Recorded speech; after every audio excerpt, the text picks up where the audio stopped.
So Gotham Knights is out now, and boy oh boy has this game caused some drama in the online community. So for those that don't know, this game had quite a build up before release. Not exactly because fans were excited about the game, but more so because of all the weird messages the studio made and some changes they made along the way. This game was actually quite a roller coaster of information leading up to the game's release. But before we take a deep dive into this latest train wreck, I would like to welcome anyone new to the channel. If you do happen to enjoy the video, please consider liking and subscribing. Also, feel free to leave a comment down below. I would love to hear your thoughts on this matter, but without further ado, we have a lot to get into, so let's get into it. So Gotham Knights was originally announced back in August of 2020, and the game actually showed some promise. Instead of becoming the Batman once again, we had to become his sidekicks and how they would deal with the crime rate of Gotham City if in the aftermath of Batman's death. We got to take control of 4 members of the Bat family, including Nightwing, Robin, Batgirl, and Red Hood. The game actually appeared to be 4-player co-op, with combat in the vein of the Arkham games. The trailer showed off a ton of villains, but most importantly, it made it clear that the Court of Owls would be a main focus of the game, and this actually had fans really excited. Not only did we get a new decent looking Arkham style game, but it would have 4-player co-op, or so we thought, great villains, and a release window of 2021. The game was announced that it was coming out for the PS4, PS5, Xbox One, PC, and the Xbox Series X and S. So fans could enjoy the game on the platform of their choice, and those that were unable to get a next-gen console had no fear since it was going to be a cross-gen game as well. This was great news since at the time there were shortages of the new consoles pretty much everywhere, and some people were unable to attain the next-gen system. Fast forward to March of 2021, and the game hit its first hiccup. It was announced the game was going to be delayed until 2022. Now, to be honest, this is not a big deal. In this day and age, games get delayed all the time. Most people write it off realistically to a number of things, but at the time, the pandemic, and there seemed to be nothing out of the norm going on at Monorail Studios. Now jumping forward once again to May 2022, and the game had some more news. The developers came out and let people know that the PS4 and Xbox One version of the game was unfortunately cancelled. The reason for the cancellation of the last gen consoles was because they wanted to prioritize their focus on the next-gen consoles and deliver a satisfying experience. Now, this seemed to be taken somewhat positively by the gaming community, as some people felt last-gen consoles was holding some games back. Looking back on this, however, this should have been a red flag to people that something was amiss with this game. This is not a small publisher. This is Warner Brothers Studios, for crying out loud. And to top it off, this is a Batman IP game. Superheroes, and especially ones as big as Batman, get people's attention and are almost guaranteed to make lots of cash. The fact that this was already announced that they had to cut stuff and prioritize their development time for next-gen consoles was a surefire way that us gamers should have known that either Monorail Studios was not given the support they needed, or that they did not have the proper talent to make this game for how ambitious their sites were.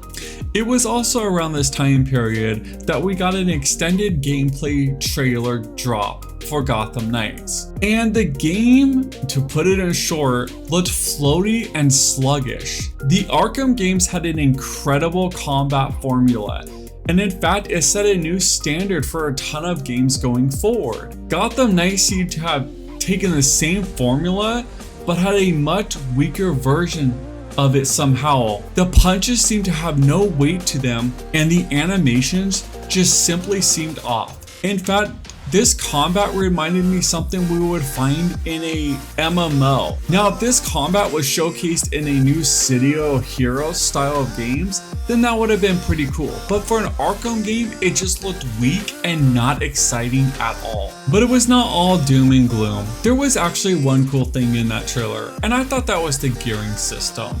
The game or the trailer showed off that there was different suits for each character, and each suit had different stats, and the suits had a different look to them, but the suits were close enough, true to the character's identity, that they never seemed too far out of place. But that was about it. It almost felt like this game needed another delay as everything just looked so mediocre and lifeless. But hey, at least you could play with 3 buddies and take on the crime scum of Gotham City. Well, actually, no. The game was not 4-player co-op like most people originally thought from the very beginning trailer when it was announced. It's only 2-player co-op, which was kind of another bummer for this game. And now we jump ahead to October 2022, a week before the game's release, and it was announced that the game would only run at 30 FPS on all next-gen consoles, and no performance mode would be made available. This was horrible news for anyone excited for this game, but it begs the question, how were the developers ever planning to get this game to run on last-gen systems when they could barely get it running on current-gen systems? And now the game is released,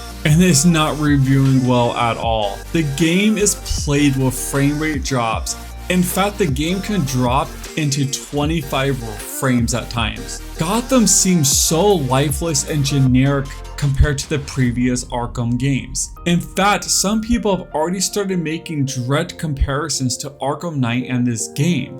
And Arkham Knight was released 7 years ago, and it looks to be the superior looking game. Now, some excuses have already been going around, and one of the developers actually put out a tweet blaming the Xbox Series S for holding back the game. This simply seems like a poor attempt to make excuses for a poorly optimized game. Some people have taken this excuse and ran with it, but sadly for them, this really holds no merit. Look at Resident Evil 4. The game looks amazing, and it was just announced that the game will also be coming to the PlayStation 4. Look at God of War Ragnarok.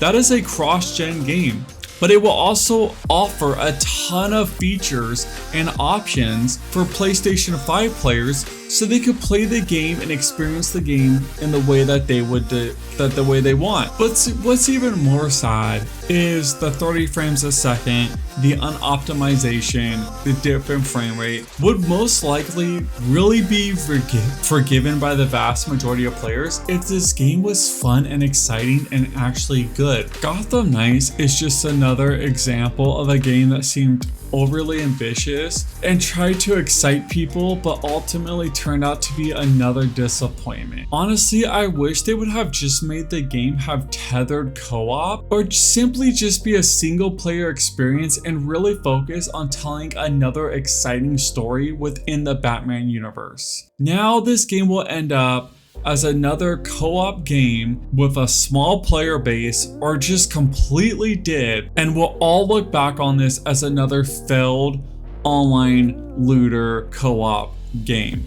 It would go in the graveyard alongside the Avengers, Anthem, and Outriders. Now, I hope that's not the case. I hope the studio is able to do something to breathe life in the game and keep it afloat. I don't want to see another game fail, but I'm gonna be honest, it seems this game launched with 1 foot already in the grave, and I'm not exactly holding my breath for this game to step up to the plate, sort of like No Man's Sky did. Alright guys, that's all I really gotta say about this subject for the time being. Hopefully the future of this game's actually pretty bright. I know they're going to be adding in a 4-player co-op mode for free, which is actually pretty good news and actually pretty cool. But I also hope it gets a performance mode, so we could kind of lower the resolution but play at 60 frames. After all, this game doesn't seem to be an actual graphical powerhouse, but only time will tell. I do hope that the game does turn around. It just is so unfortunate that it seems to have already launched with 1 foot in the grave. But I would love to hear what you guys think. Did you buy Gotham Knights? What do you think of it? Or did you pass on it? For me, I'm personally taking a pass on it for right now. Hopefully in the future, they do something to change my mind. Anyways guys, I'm gonna get back to the grind, but I'll catch you next time. Peace.